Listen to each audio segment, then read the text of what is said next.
Alright, so, we're in Emmy's house. We're talking to her mom. Stuff's going on. Joking around, having fun. My cats are attacking flies. So, good shit, cats. Yeah, it sucked. Oh, did you see Reen's mural at the festival? Emmy's sudden change of topic makes me realize, belatedly, that she's been fidgeting the whole time her mother and I have been talking. I should have figured on her being a little skittish when it comes to talking about the accident, even around her mom.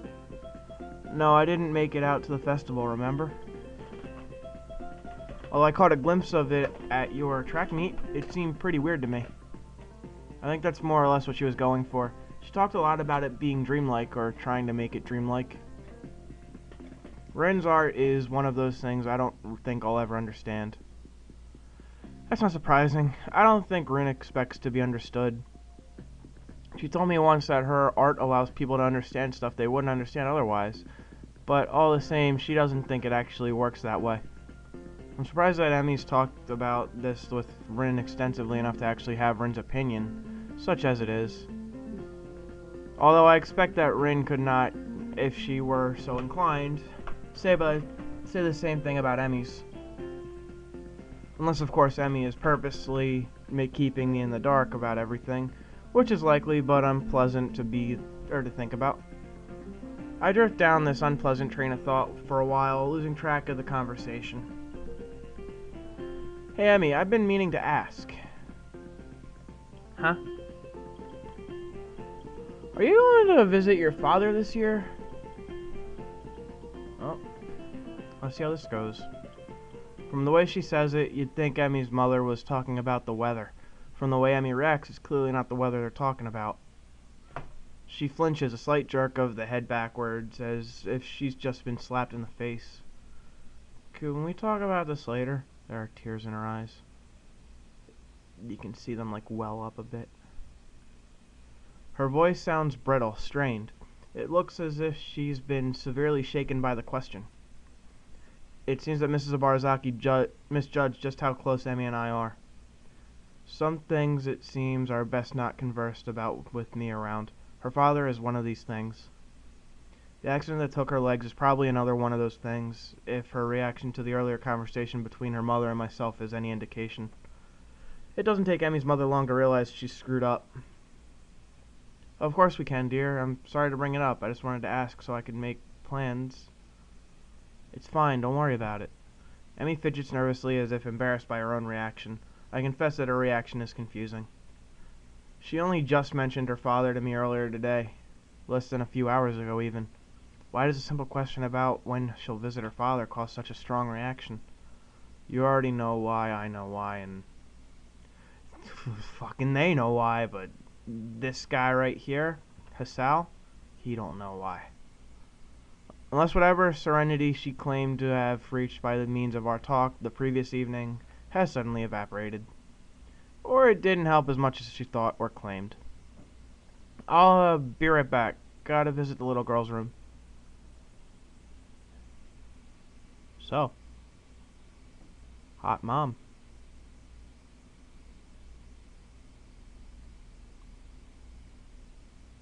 Yeah, I don't see it.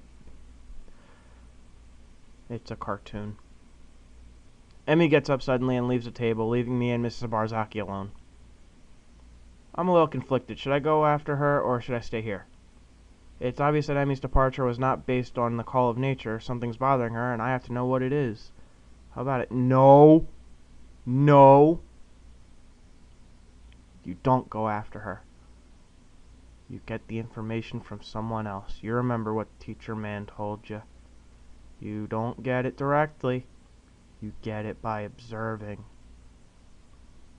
There's an awkward silence at the table for a while after Emmy dashes off. I can't think of anything to say. Emmy's mother sighs, breaking the silence. Sorry about that, Estelle. I sometimes forget that Emmy's touchy about certain subjects. And I was talking about the wheelchair thing too. Should I go after her? Heavens no!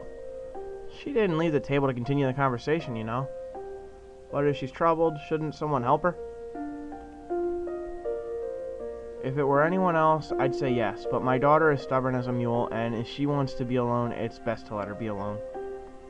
Otherwise, she'll probably say something she'd regret, which would cause you to say something you'd regret, and I would prefer that dinner doesn't end with one or both of you stomping out of the house. If that were to happen, I'd be a terrible hostess, wouldn't I? I've already acted a fool once today. That's okay, I shouldn't have brought up the wheelchair, apparently. Mrs. Barzaki frowns, clearly more bothered by Emmy's omission than she'd let on. I wish she wouldn't do that. It just makes me worry some more, you know? She does this often? What, run off to the bathroom? No, I can't say she does. Keep injuries from her mother, though? Well, that's a little more common. Every time I catch her lying like that, she assures me that the only reason she didn't tell me was because it wasn't a big deal.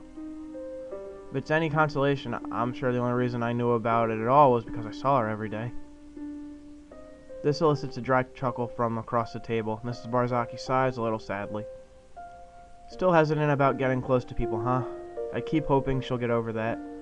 It's funny, really. She's bounced back from... Oh my god. She's bounced back so well from the accident in so many ways. I guess some things never really go away. From the looks of it, the whole thing still bothers her, too. She seems to be a little more willing to talk about the accident without Emmy around, though. Hey, I got a question, if it's alright. Oh? What else did Emmy lose in the accident? The nurse said that the nurse said she gets this way near the anniversary, and she won't talk about it to me. So you thought I'd fill you in, huh? Yeah, hopefully. Well, there's a problem with that request, you know? Let me guess, you promised Emmy that you wouldn't tell anyone she didn't want to know, and you don't know if she wants me to know. Something like that. I promised Emmy that she'd be the one to tell people the full story. But isn't that important? I mean, it's clearly had a huge effect on her if she's still like this long after the accident happened. That's true. It did have a long-lasting effect on her. There are a few things that she'll probably never get really over. For a moment, Mrs. Barzaki looks incredibly saddened, as if an old wound is bothering her. I suppose there are a few things I'll never really get over, either. Another dry chuckle, and with a shake of her head, Emmy's mother banishes the memory. Look, there's something you absolutely must understand about the way Emmy thinks about the accident. What's that? It wasn't a big deal. Somehow I managed to keep my mouth from falling open in surprise, but it takes some effort. That has to be the most ridiculous thing I've ever heard. What? Okay, maybe it's not that simple, but it's pretty accurate summation. Emmy believes that the accident did not define her, and that everything she lost that day didn't define her either.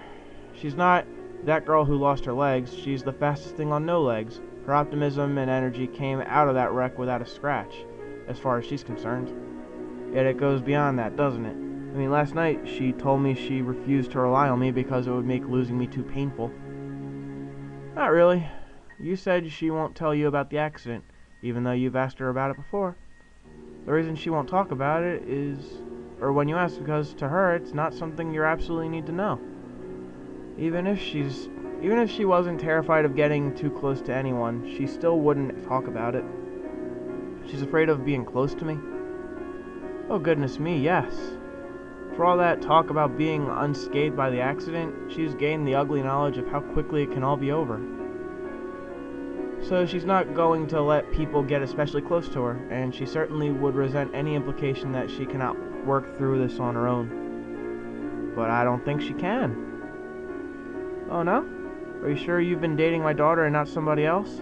Trust me, Sal, you could get through it on her own. Trust me, she could get it through her own. She could get through it on her own. But she has nightmares and can't sleep well, and she does this every year. Tell me, if she wasn't able to get through it on her own, do you really think she'd still be alive? She would have killed herself, or something equally melodramatic. Now I gotta fucking put a warning up. She would have been banished to the Shadow Realm, or something equally melodramatic. So what, I shouldn't try to help her? I didn't say that. I hate seeing my daughter like this, and knowing that she could rely on someone else would let me relax. You just need to understand that accepting help goes against everything Emmy thinks about herself and the way the world works. If you still want to offer her help, then I guess that's your call. Honestly, I'd like you to. But it'd be silly not to warn you that it's not gonna be easy. You just need to be patient with her. She's already closer to you than anyone else she's ever met at Yamaku. Well, it sure doesn't feel like we're very close. Good, that makes this part easier. Why that face? Emmy's voice nearly gives me a heart attack. Whoa, didn't hear you come back, Emmy. How convenient. Wait, were you eavesdropping? Nope, just happened to come back at the right moment, I guess. Emmy Hasawa's just... Emmy holds up a finger, cutting her mom off. Oh, he's on his way... Oh, he's way out of the house? Oh, wait. He was just on his way out of the house? Yeah, I know. Emmy's trembling with anger now, looking vaguely betrayed. That does not look like the face of betrayal.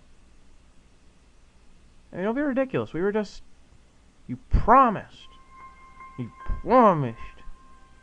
The pain carried in that last word is almost too much for me to bear. The idea that I could hurt her that much is like being kicked in the gut. Emmy's mother looks similarly pained by the thought. Whoops. And I kept that promise. Just listen, there's no reason to go throwing people out of the house. Emmy's mother seemed to be both angry at her daughter's outburst and embarrassed that I'm a witness to it. There's only one real solution to this problem, I think. It's okay, I'll go. Not really, that seems a little unnecessary. Don't worry about it. Thank you for dinner, Mrs. Barzaki, and for the advice. My pleasure, Asal. I'm sorry we didn't get to dessert. Yeah, you are. No, you're not.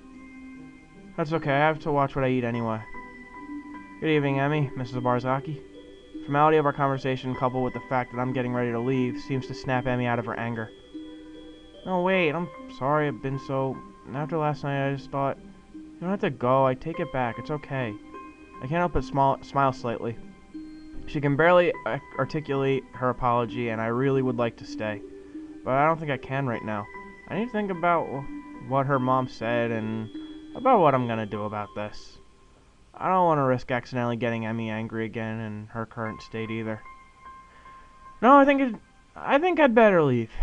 You seem pretty shook up, and well, I'd only wind up trying to help you again. I know you'd prefer I didn't, so I'm gonna leave instead. But, hey, it's not a problem. You don't want a knight on the white charger, right? Just promise me one thing, okay? What? Don't be angry at your mom, okay? She was just giving me some advice, that's all. Emmy nods hesitantly, like the simple idea is all that she can grab onto at this point. She's so terribly off balance, but I can't do anything about that right now. Okay. See you tomorrow, okay? Running in the morning, don't forget. I can see that I've hurt Emmy by deciding to leave, but there's nothing I can do for her as things stand. And I know that she's too stubborn to admit that she wants me to stick around. I watch various emotions cross Emmy's face as she tries to process everything that's just happened. Shortly comes that calm look again, like last night, and that voice that tries so hard to sound careless.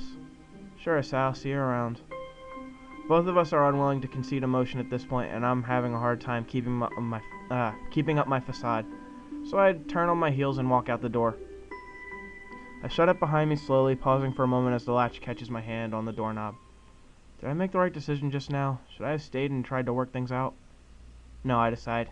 Not in front of her mom like that. In spite of everything, I'd rather keep Emmy's mom insulated from the sort of anger that surfaced last night. Even though she's probably used to it, some protective instinct wants me to keep Emmy's image as a cheerful girl intact. With a start, I realize my hand is still resting on the knob. Yeah, it is. I take my hand away, put it in my pocket, back on the knob, and head down the slowly darkening street. And with that thrilling conclusion, goodbye.